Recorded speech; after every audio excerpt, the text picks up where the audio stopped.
We're going to have a look at a simple search on Library Search.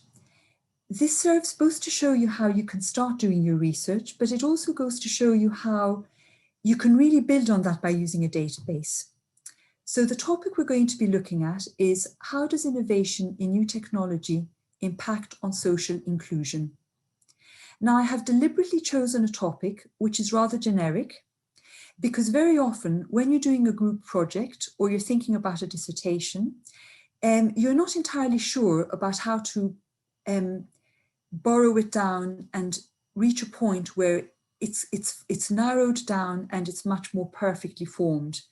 But this is where library search comes in and database search is coming in. It's because you need to refine your topic, but you can only do that once you've actually searched and found materials which will help you to either widen or narrow your search.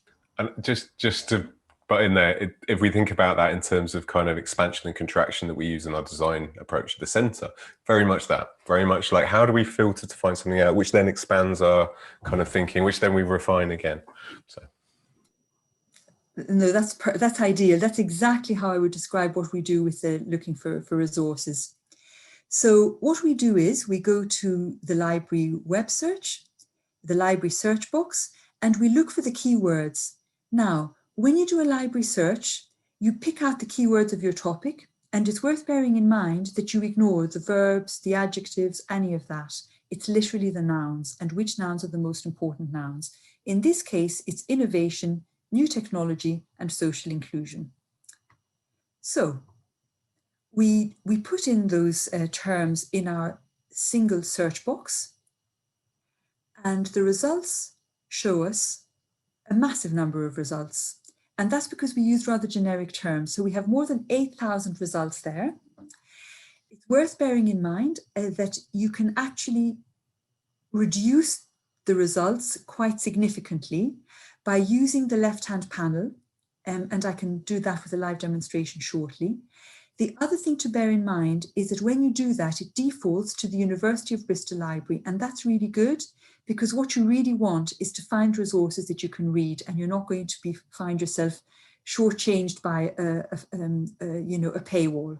So we always recommend you use the University of Bristol Library resources. And here we have the example of how you can filter.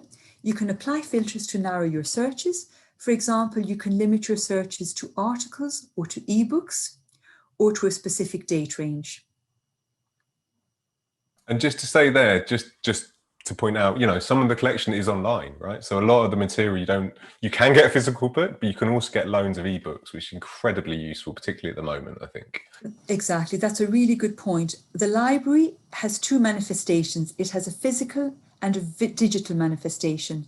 And this is the portal where you'll find all the digital resources, as well as where you will find the print resources, absolutely.